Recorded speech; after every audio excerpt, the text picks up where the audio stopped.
What's going on, guys? Welcome to Everything Always. My name's Michael Roman, aka Allfires. Now, with all the scoops we've been getting lately, especially for movies like Deadpool and Wolverine, and then things that are further out like the Avengers films, we really haven't heard much about the Fantastic Four in any meaningful way from the industry insiders, and especially since Marvel Studios officially confirmed the cast and a couple of other small details about the film, including that it would be set in the 60s. But one huge question has remained, and especially over the last year, is not when the Fantastic Four would be set, but where? Considering if they were already in the 616 and during the 60s, when we explored the 20th century at multiple points during the MCU Infinity Saga, you would expect them to have been mentioned and at least one time, yet they were completely absent. Well, we have a huge industry insider update today answering that exact question, and what's more than that, it actually corroborates a short synopsis that was posted from an unlikely source to Twitter and weeks ago, and even though we'll leave that in grain of salt territory for now, it actually reads a lot closer to a plot leak. We're going to break it down after we go over the scoop. We're going over all the brand new details for where the Fantastic Four will be set and in the MCU. But first, if you could grab the subscribe button. We do daily Marvel content at the channel, and that's all we do. Everything from official Easter egg breakdowns, trailers, and reviews, to the occasional industry insider report and everything in between. So if that sort of thing's for you, hit the subscribe button, leave a comment down below. That will automatically enter you to win our ongoing PS5 giveaway. The next one is right around the corner to coincide with the finale of X-Men 97. If you want to be entered to win, again, all you got to do be a sub, leave a comment. If you want, stick around at the end of the video. We get into all the giveaway stuff again there. Okay, so we're going to start with the actual scoop, the stuff you can trust, and then work our way backwards towards the synopsis / plot leak.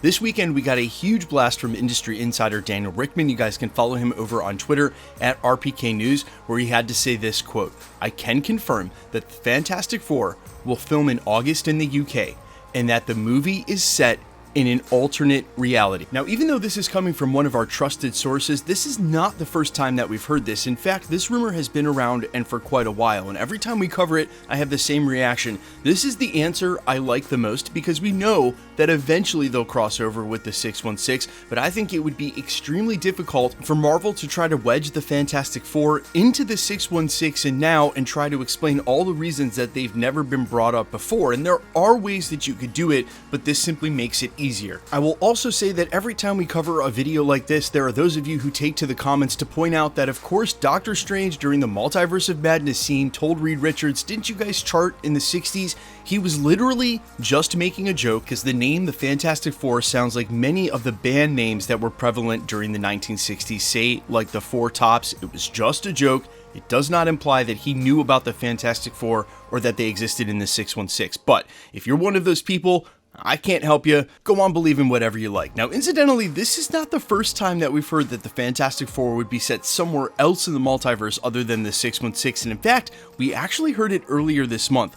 However, from an unlikely source in a Twitter scoopster who is brand new on the scene in Hollyfield News. Now, of course, that means we're going to leave it in grain of salt territory, but according to Daniel Richtman, they got at least this one detail right, so it's definitely worth going over now. Now, I'm going to be completely transparent. There's a reason we didn't cover this in when it got posted 2 weeks ago. It was passed on to me, we just didn't cover it at the channel. Mostly because this reads a lot more like a plot leak that has details omitted or maybe is poorly translated than an actual quote-unquote short synopsis, although you could argue in the English language those words are synonymous. While it is really poorly written, I'm still going to issue the normal spoiler warning and say, hey, in case this thing is right and you don't want to know, back out now, otherwise let's dive right in. It starts by saying, quote, "1963 on Earth, a world that was once perfect is now slowly dying due to incursions across the multiverse. Reed Richards has been trying to restructure his world for weeks, but there's just too many incursions. Reed begins to explain to his family what's going on before studying time travel and quickly making a time machine with Herbie. While Jonny goofs around with Ben in the lab, Sue then gets upset with Reed because she thinks he isn't doing enough to save their reality until a loud signal goes off on the computer warning them about the coming of Galactus.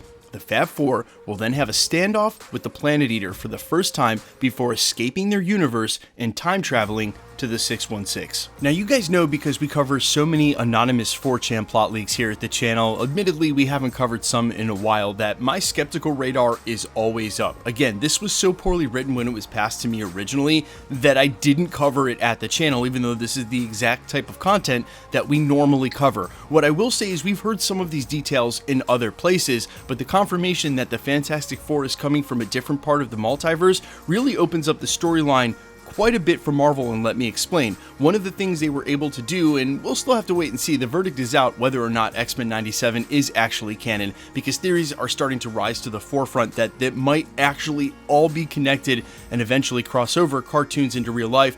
And speaking of Multiverse of Madness, we actually saw that, and for a quick second.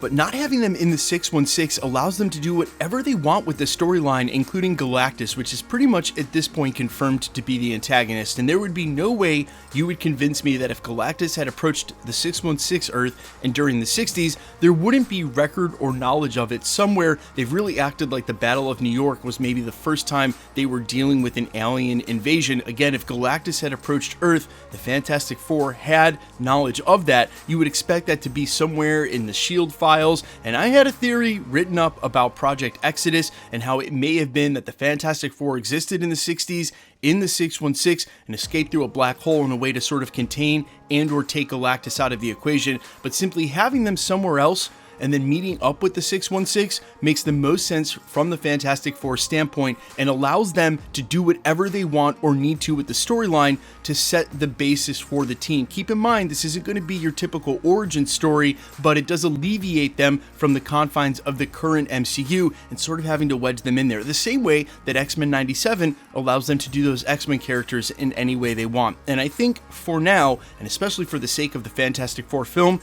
this is the best way to go. But you guys let me know all your thoughts down below. As always, if you're as skeptical as I am about that short synopsis and how you feel about the Fantastic Four not being from the 616 but rather coming to the 616, I'm all ears as always. Quickly, let's get into the giveaway stuff before I let you go.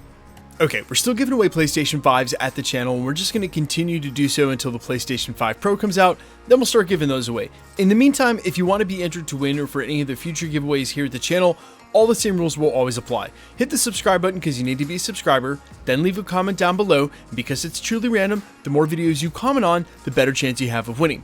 All winners will always be announced during the end of videos in the same segment we're doing here, live with my voice in the comments shown on screen. The best way to keep up with the content has always been to hit the notification bell with all notifications turned on, especially these days with YouTube and them unsubbing people from channels. And of course, if you like today's video, I'd really appreciate it if you'd hit the like button. Quick reminder, guys, to anybody, stay safe and vigilant on YouTube or really any social media platform.